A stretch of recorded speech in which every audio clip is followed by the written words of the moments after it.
2013년 힙합이 탄생한 이후로 한 번도 일어나지 않았던 충격적인 사건이 일어났다.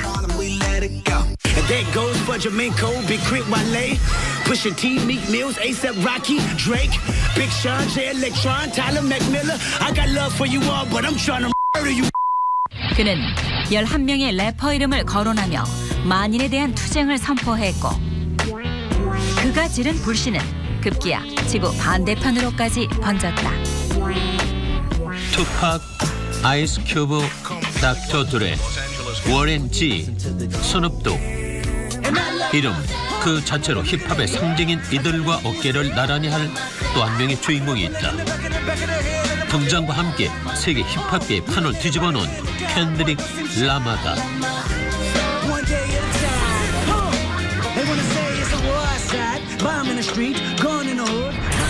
2011년 8월 웨스트 로스앤젤레스 콘서트 중 힙합 거장 스눕독 그리고 더 게임은 무대에서 한 남자를 이렇게 소개한다.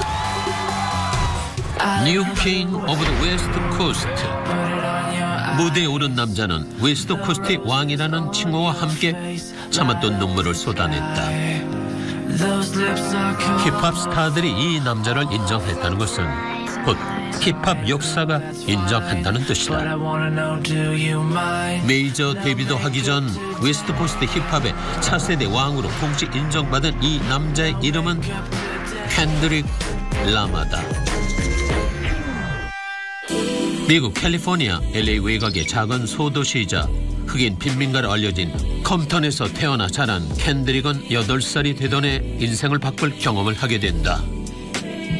어릴 적 자신의 우상이던 투팍이 닥터 드레와 함께 캘리포니아 러브의 뮤직비디오를 촬영하는 모습을 우연히 보게 됐고 그때부터 래퍼가 되기로 결심했다. 당시 투팍에게 받았던 인상이 얼마나 강했던지 어느 날은 켄드릭의 꿈에 투팍이 나타나 Don't let my music die 라고 말했다고 한다. 켄드릭은 16살이 되던 2003년 닉네임 K-다스로 첫 번째 믹스테이프를 발표한다. 그리고 2년 후 26개의 트랙이 수록된 트레이닝 데이라는 믹스테이프를 발매했고 이후엔 웨스트 코스트의 래퍼 더 게임의 노래에서 피처링을 맡으며 조금씩 주목을 받게 된다. 2010년 9월 켄드릭은 네 번째 믹스테이프를 발매한다. 이 앨범은 총 14개의 트랙으로 구성되어 있는데 그중 수록곡 이그노런스 이즈 브리스는 닥터 드레와의 연결고리가 된다. 켄드릭은 이 곡에서 갱스터 랩과 거리의 범죄를 찬양하며 각 절이 끝날 때마다 이그노런스 이즈 브리스를 외쳤다.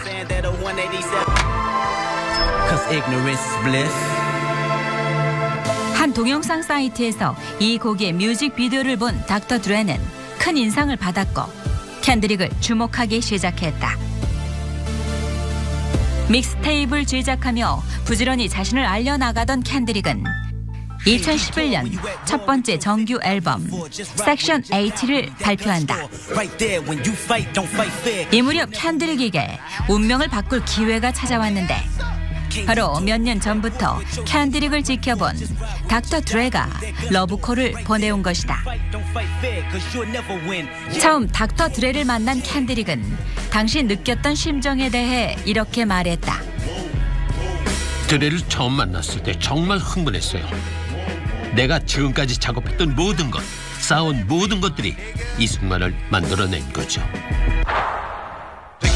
켄드릭은 닥터 드레가 운영하는 레이블과 계약을 맺고 세계 래퍼를 향한 발판을 마련한다. 당시 닥터 드레는 켄드릭의 앨범에 별다른 관여를 하지 않았는데 그 이유는 켄드릭이 이미 완성형의 아티스트였기 때문이다. 그리고 닥터 드레의 생각은 켄드릭의 음악으로 증명된다.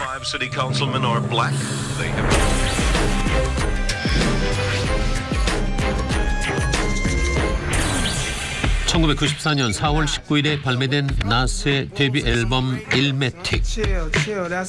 발매된 지 20년이 넘었지만 지금도 힙합 씬에선 여전히 역작으로 꼽힌다. 무엇보다 앨범 일매틱이 큰 화제를 모은 이유는 누군가를 조롱하고 풍자하며 사회를 비판하는 랩이 아닌 나스 자신이 살아온 흑인 거리의 삶을 담담하게 얘기했기 때문이다. 앨범을 구성하는 나스의 가사와 이를 풀어내는 담백한 랩, 거물 프로듀서들의 묵직한 비트, 그리고 이후 힙합이 끼친 거대한 영향력까지 일매틱은 그 자체로 힙합이었다. 발매 당시부터 수많은 뮤지션들과 평론가들의 극찬이 오갔고 그 영향을 받은 래퍼들이 계속해서 등장했다. 그중 켄드릭도 있었다. 실제 켄드릭 자신도 넘버원의 앨범은 나스의 일매틱이라고 단언했다. 그런데 비교 불가라 여겨졌던 나스의 앨범 일매틱의 명성을 이을 제2의 일매틱이 등장했다. 재미있고도 중대한 음반이며 웨스트코스트 힙합의 과거를 본받았으면서도 진보적인 음반, 막대한 영향력을 미치게 할 업적. 평단의 찬사가 쏟아진 이 앨범은 바로 켄드릭의 두 번째 정규 앨범인 Good Kid, Mad City다. 켄드릭이 이 앨범을 통해 전하고자 하는 메시지는 커버에 잘 드러나 있다.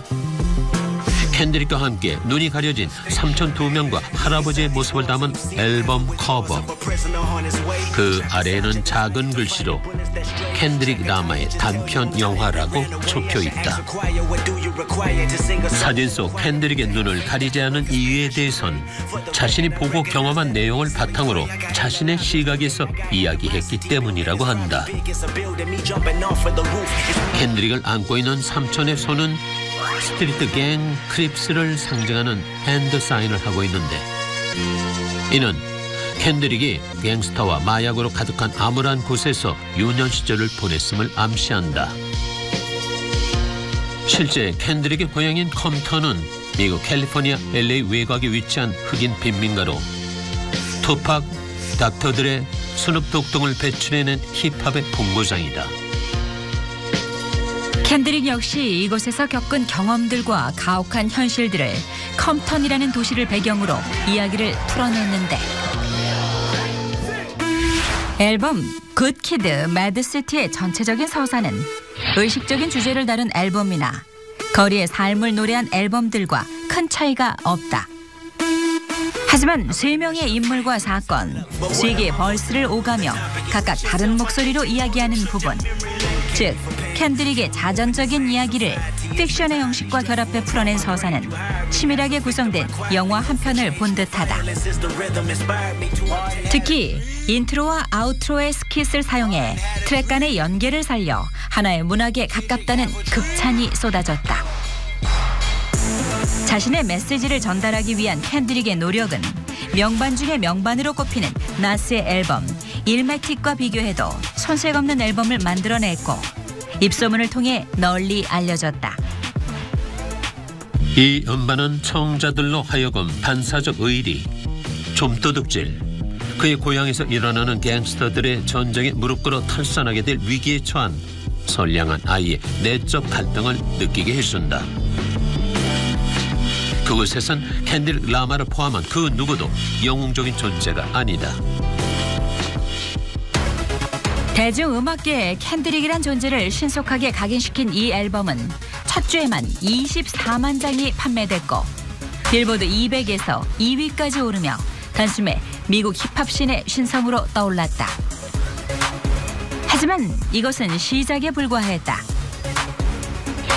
미국, 영국의 39개 매체 평점 평균 97점. 2015년 최고의 랩 앨범의 영광을 차지한 켄드릭의 세 번째 정규 앨범 To Pimp a Butterfly는 또 한 번 힙합계를 흔들어 놓았다. 컴턴에서 태어난 흑인을 애벌레에 비유하며 나비의 날개를 달고 성공을 꿈꾸지만 결국 그 꿈은 착취당한다는 내용으로 모든 수록곡의 사운드와 가사가 유기적으로 연결돼 하나의 주제로 향하고 있다. 이는 앨범 커버에도 잘 드러난다. 백악관을 배경으로 수십 명의 흑인이 술병이나 달러 뭉치를 들고 미소를 짓고 있고 그 밑엔 한 남자가 의사봉을 든 채 쓰러져 있는데 우리 모두는 성공을 갈망하지만 결국 사회로부터 착취당하는 피동적인 존재라는 의미를 함축하고 있다. 이 앨범은 음악 비평 매체로부터 폭넓은 음악성과 사회 문제적인 가사에 대해 극찬을 받았고 58회 그래미 어워드에서 무려 11개 부문에 노미네이트되며 그래미 5관왕을 차지했다. 그런가 하면 버락 오바마가 가장 좋아하는 래퍼로 켄드릭이 꼽히기도 했다.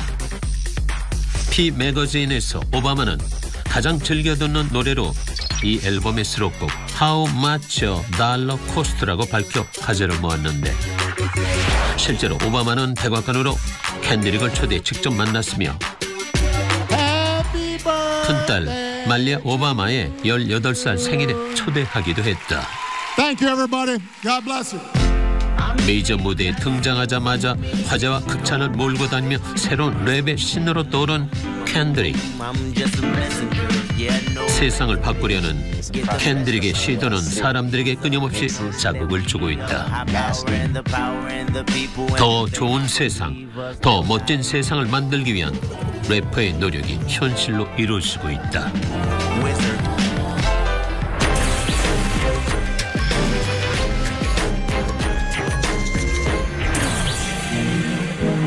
디스는 힙합씬의 자연스러운 문화다.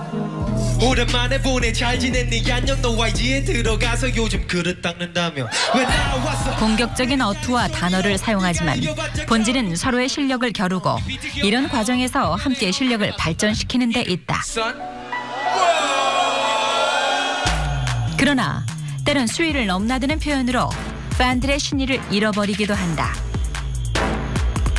대표적인 예가 에미넴과 자룰의 디스전이다. 50센트와 앙숙이었던 자룰은 50센트가 승승장구하는 모습을 보고 그를 도와준 에미넴을 자극하기 시작한다. 당시 에미넴은 백인 래퍼라는 이유로 암살 협박에 시달리던 중 자룰의 엄포까지 더해지자 CIA 출신 경호원들을 고용하고 방탄조끼까지 입고 다닌다. 여기서 만족하지 않은 자룰은 타깃을 에미넴의 딸 헤일리로 돌렸다.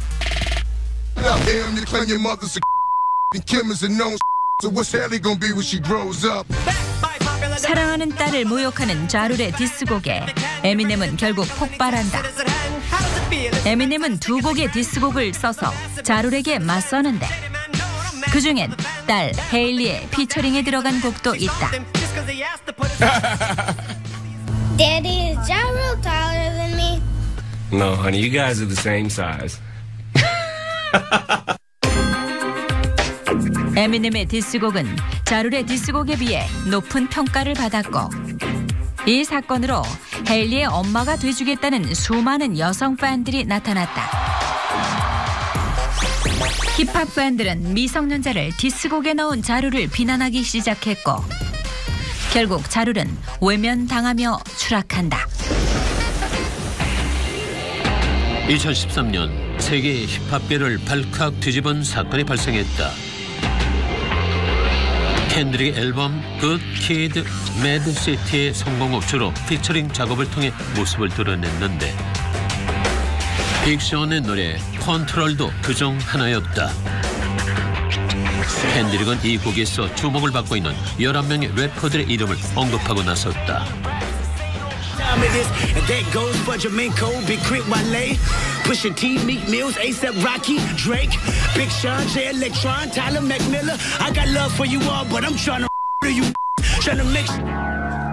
자극적인 가사로 만인에 대한 투쟁을 선포한 켄드릭의 말 한마디 힙합계가 들썩였다. 특히 웨스트 코스트 출신인 자신을 이스트 코스트 힙합씬의 거물인 나스, 제이지와 동급이라고 주장하며 뉴욕의 왕이라고 한 발언은 래퍼들의 심기를 건드리기에 충분했다.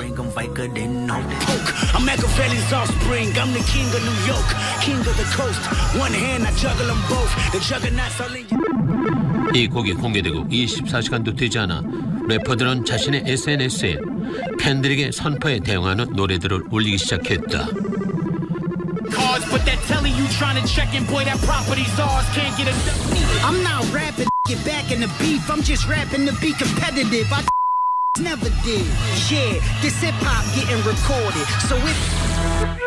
그렇다면 캔드릭은 다수의 래퍼들의 이름까지 거론하며 왜 디스라는 위험수를 둔 것일까? 캔드릭의 디스는 단순한 조롱이 아니다. 당시 미국 힙합계가 명성과 돈에만 빠져 있다고 생각한 캔드릭은 랩을 통해 제대로 된 음악으로 경쟁하자고 제안한 것이다. 평소 캔드릭은 지금의 힙합씬이 화제를 끄는 것에만 집중한 나머지 예술성이 사라지는 현실을 지적하며 자신은 유명한 사람이 되기보다 음악적 유산을 남기고 싶다고 말해왔다. 그리고 캔드릭의 바람대로 컨트롤을 통해 수많은 래퍼들이 잊고 있던 힙합의 본질을 상기시켰다. 캔드릭 라마가 누구를 디스한 것 같진 않아. 그저 또 다른 레벨로 올라간 것뿐이지. 이건 그가 최선을 다해 보여준 힙합이라고.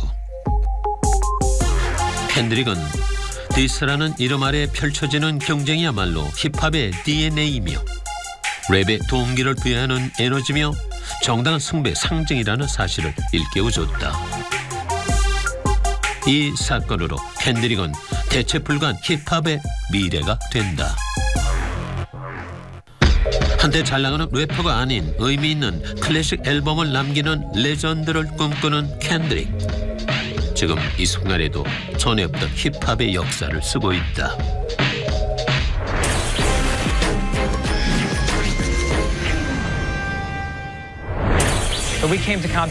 오늘의 캔드릭을 잊게 한 사람들 중 빠질 수 없는 사람이 있다.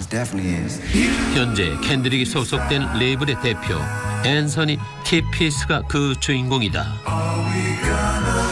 캔드릭은 2017년에 발매한 앨범에서 앤서니 티피스와의 놀라운 인연을 밝혔다. Coincidence because if Anthony killed Ducky, top dog could be serving life while I grow up without a father and die in a gunfight. 과연 둘 사이엔 어떤 사연이 있는 것일까? 과거 앤서니 티피스는 LA 와치의 거대 갱 조직 멤버였다.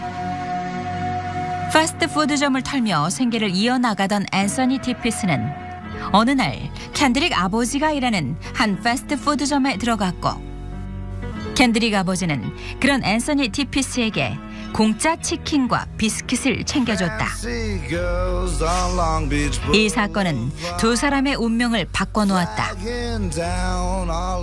앤서니 티피스는 범죄에서 벗어나 레이블을 설립해 성공했고 캔드릭의 아버지는 아들을 세계적인 래퍼로 키웠다.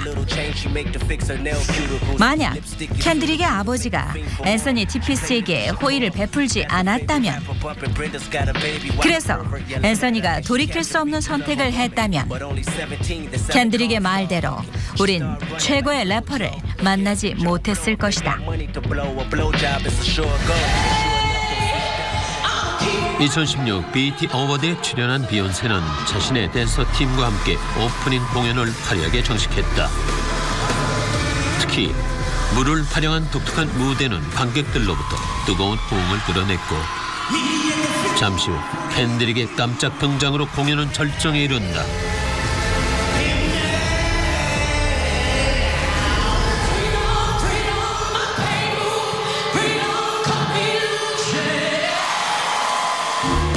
흥미로운 사실은 캔드릭이 발표한 믹스테이프 컴프턴 스테이트 오브 마인드에 실린 수록곡 중 비욘세라는 곡이 있는데 비욘세를 향한 캔드릭의 마음을 고백했다는 점이다.